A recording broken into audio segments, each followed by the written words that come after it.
Graças e paz, amados de Deus, como é que vocês estão? Estudantes de teologia, iniciantes. Hoje nós vamos dar prosseguimento aí na aula 37, estamos falando sobre este título, né, a respeito de Jesus, filho de Davi, sobre o cumprimento desta profecia, ok? Então vamos lá, sem mais delongas, vamos lá à nossa aula. Diz aqui o texto: Judá foi levado ao cativeiro e desse cativeiro voltou sem rei, sem independência, para ficar subjugado sucessivamente pela Pérsia, Grécia, Egito e Síria, e depois de um breve período de independência por Roma. Durante esses séculos de sujeição aos gentios, houve tempo de desalento, quando o povo voltava a seu pensamento às glórias passadas do reino de Davi e exclamava como o salmista: Ó Senhor, onde está o teu antigo amor que com fidelidade juraste a Davi? Salmos 89, 49. Os judeus nunca perderam a esperança. Reunidos ao redor do fogo da profecia messiânica, eles fortaleciam seus corações e esperavam pacientemente pelo filho de Davi. Né? Havia essa expectativa, né, do descendente de Davi, né, sendo o Messias, que seria o libertador, que seria aquele que reinaria num reinado semelhante ou mais poderoso do que o reinado de Davi, ok? O povo de Israel estava nessa expectativa durante ali o momento em que o Senhor Jesus vem a esse mundo, nascendo em Belém, né? Mas aqui não foram desapontados. Séculos depois da casa de Davi haver cessado, um anjo apareceu a uma jovem judia e disse: Você ficará grávida e dará à luz um filho. Lhe porá o nome de Jesus. Ele será grande e será chamado Filho do Altíssimo. O Senhor Deus lhe dará o trono de seu pai Davi. Ele reinará para sempre sobre o povo de Jacó. Seu reino jamais terá fim. Lucas 1,31. Assim, um libertador se levantou na casa de Davi, numa época em que a casa de Davi parecia estar reduzida a seu estado mais decadente, e quando os herdeiros vivos eram apenas um humilde carpinteiro e uma simples donzela. Então, por milagrosa ação de Deus, o ramo brotou do tronco e cresceu, tornando-se uma poderosa árvore que tem provido proteção para um sem número de povos e nações. Né? Você sabe que a figura de Davi é extremamente importante e valorizada, né, entre os judeus. Os três personagens aí mais famosos talvez sejam esses, né? Davi, Moisés e Abraão. Abraão por conta de ter sido o originador do povo hebreu, Moisés por ter sido libertador do povo hebreu do Egito, e Davi por ter verdadeiramente, né, nem conta Saul, né, por ter verdadeiramente iniciado ali um reinado que prosperou muito aí, reinou 40 anos, vindo depois Salomão, infelizmente depois o reino se dividiu, mas até hoje os judeus valorizam muito né, a figura de Davi. Na Segunda Guerra Mundial, você sabe, né, os nazistas obrigavam os judeus a usar uma abraçadeira com a estrela de Davi para identificá-los como judeus. Note, era a estrela de Davi, não de Abraão, tampouco de Moisés. Então, uma figura muito emblemática, né? Diz mais aqui: a substância da aliança davídica, conforme interpretada pelos inspirados profetas, é a seguinte: Deus desceria para salvar seu povo no tempo em que haveria na terra um descendente da família de Davi, pelo qual o Senhor resgataria e posteriormente governaria o seu povo. O fato de Jesus ser esse filho de Davi manifesta-se tanto pelo anúncio feito em seu nascimento e por suas genealogias, quanto por ele ter aceitado esse título quando lhe foi atribuído, e pelo testemunho dos escritores do Novo Testamento. Ele cita aqui várias referências. Né? Mas o título filho de Davi não era uma descrição completa do Messias, porque acentuava principalmente sua descendência humana. Por isso, o povo, ao ignorar as escrituras que falavam da natureza divina de Cristo, esperava o Messias humano que seria um segundo Davi. Em certa ocasião, Jesus procurou elevar os pensamentos dos chefes sobre esse conceito incompleto, segundo Mateus 22:42. O que vocês pensam a respeito do Cristo? De quem ele é filho? É filho de Davi, responderam eles. Depois, Jesus, citando o Salmo 110:1, perguntou: o próprio Davi o chama Senhor, como pode então ser ele seu filho? Marcos 12:37. Como pode o Senhor de Davi ser filho de Davi? Foi a pergunta que confundiu os fariseus. A resposta naturalmente é esta: o Messias é tanto o Senhor quanto o filho de Davi.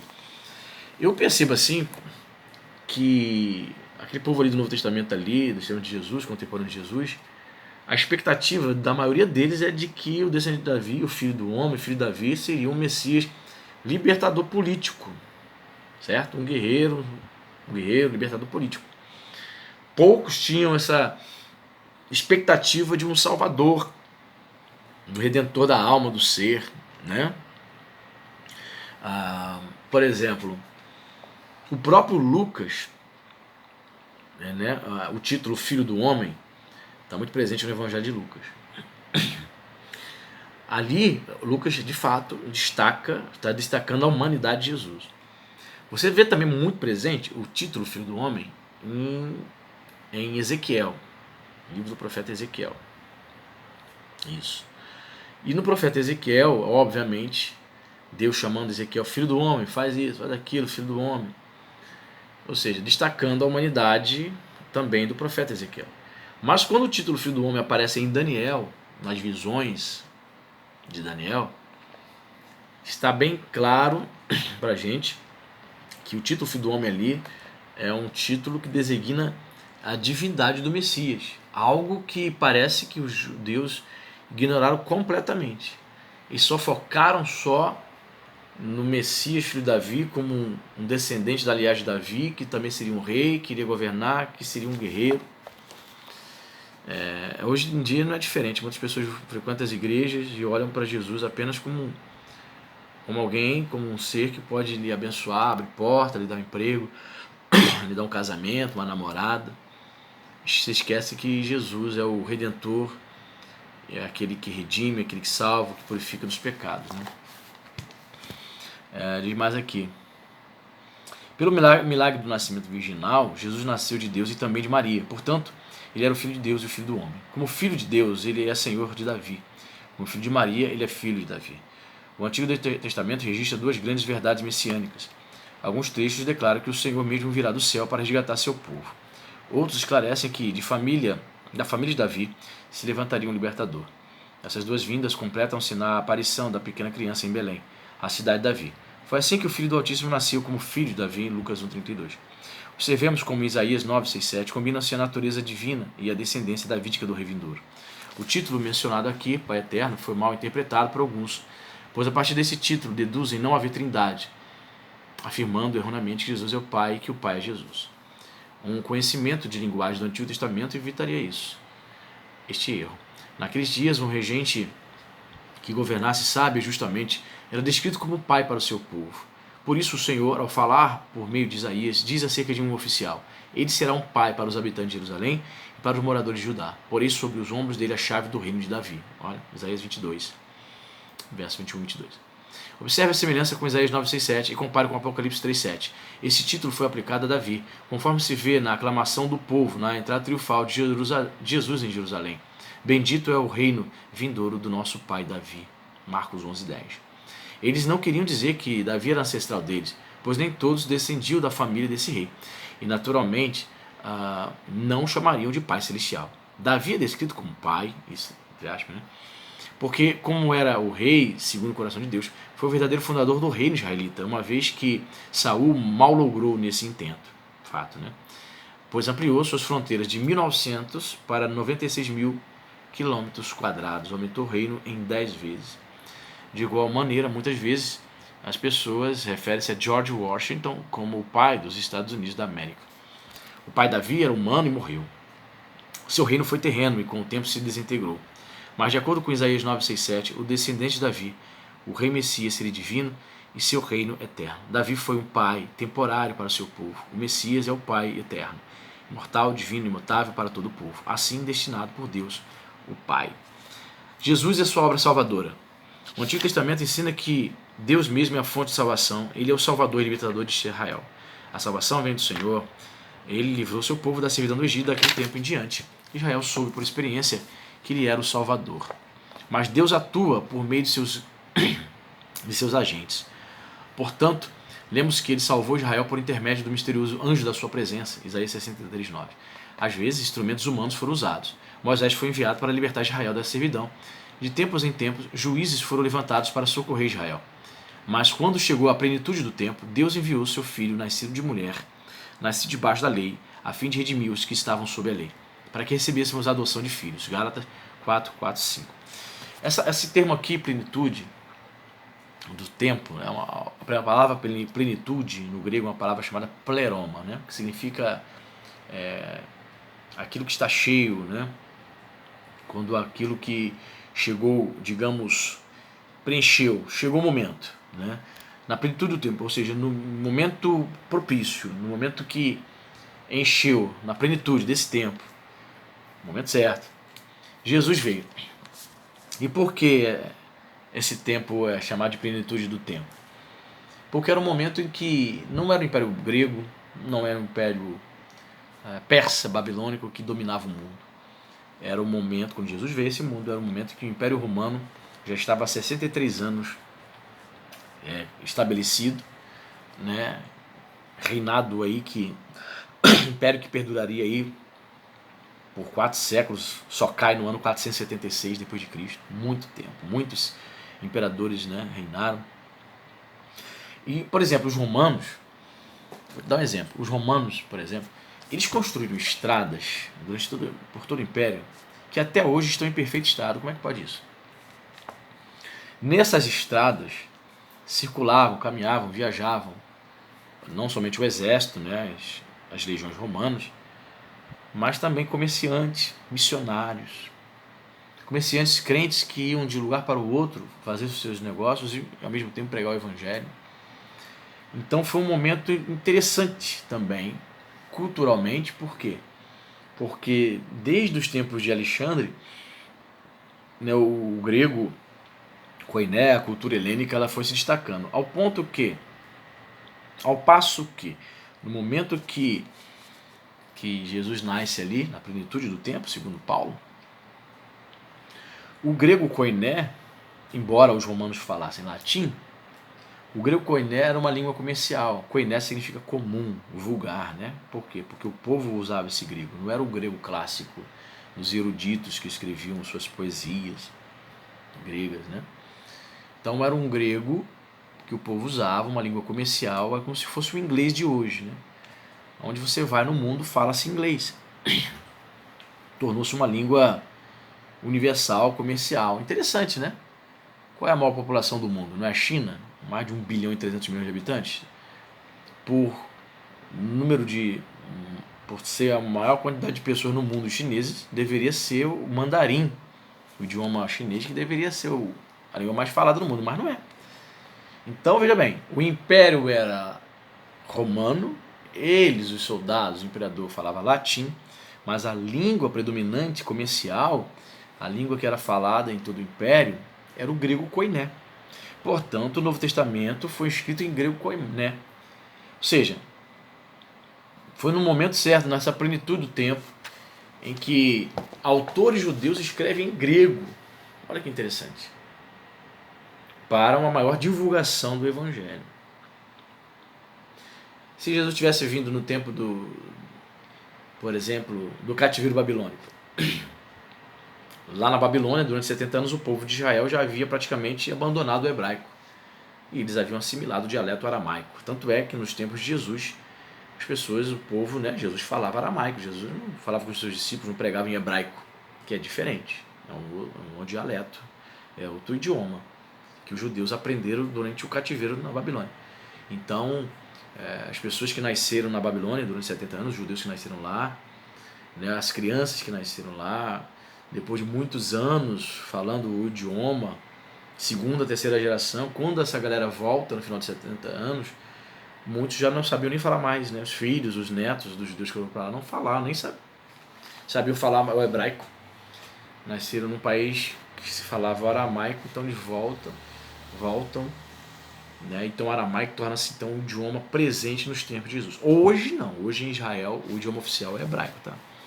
Só para constatação. Mas o que? Ao entrar no mundo, deu-se ao Redentor o expressivo nome que descrevia sua missão suprema. Mateus 21 diz o seguinte: você deverá dar-lhe o nome de Jesus, porque ele salvará o seu povo dos seus pecados. O nome Jesus, né? Jesus, do grego Jesus, aramaico Yeshua, vem do hebraico Josué. Certo? Vem do hebraico Josué. Que significa o Senhor é a salvação. O próprio nome de Jesus, do menino Jesus, designava, já retratava qual era a missão dele: salvar. O Senhor é a salvação. Jesus, em grego. Yeshua, em aramaico. Do hebraico, é Josué. O Senhor é a salvação, que é o mesmo significado.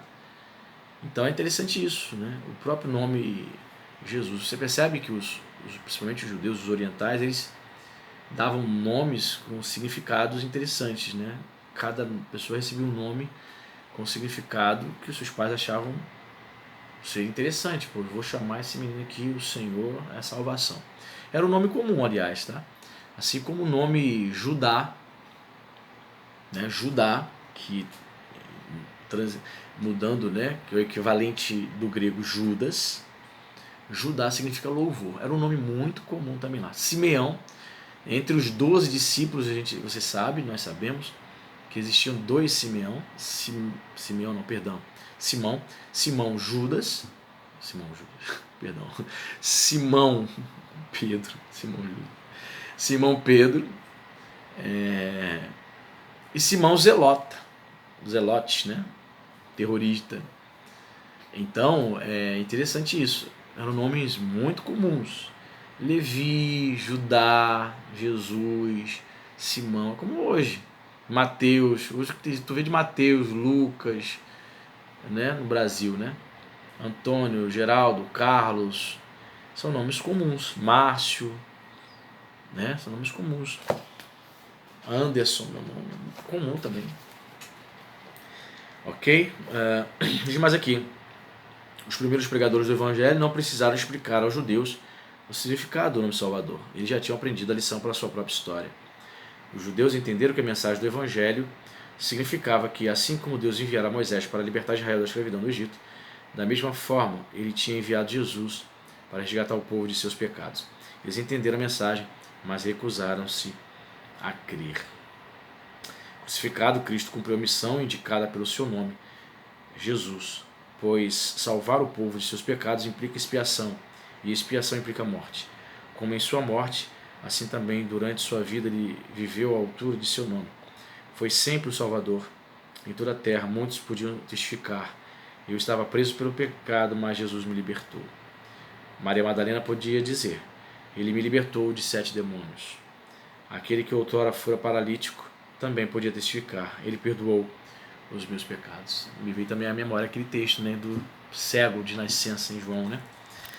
Eu era cego, mas uma coisa eu sei. Eu era cego, eu só sei que agora vejo.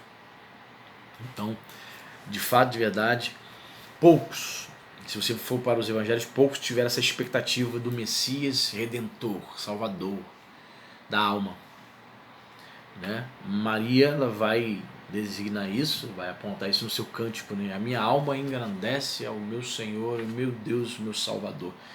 Ela entendeu que ela estava grávida do seu Salvador. Não era apenas seu filho, seu bebê, mas de um Salvador. Então ela reconhece isso. Simeão no templo, na expectativa de ver Jesus bebê ali no templo. Simeão dizendo, né, tomando Jesus em seus braços, dizendo: agora eu posso morrer. Agora já posso, porque meus olhos viram o meu Salvador. A viúva de 84 anos, Ana, que esperava a redenção de Israel, esperava também a vinda do Messias, servia ao Senhor no templo com 84 anos, com orações, com jejuns, nessa expectativa de um Salvador. Então o nome de Jesus realmente tem peso, tem um significado muito interessante, porque designa sua própria missão, né, para vir a este mundo. Ok? Então a gente fica por aqui, mais esta aula. Na próxima aula nós vamos falar sobre os ofícios de Cristo. Perfeito? Os ofícios de Cristo, que são Jesus como profeta, como sacerdote e como rei. Ok? Deus abençoe e até a próxima aula.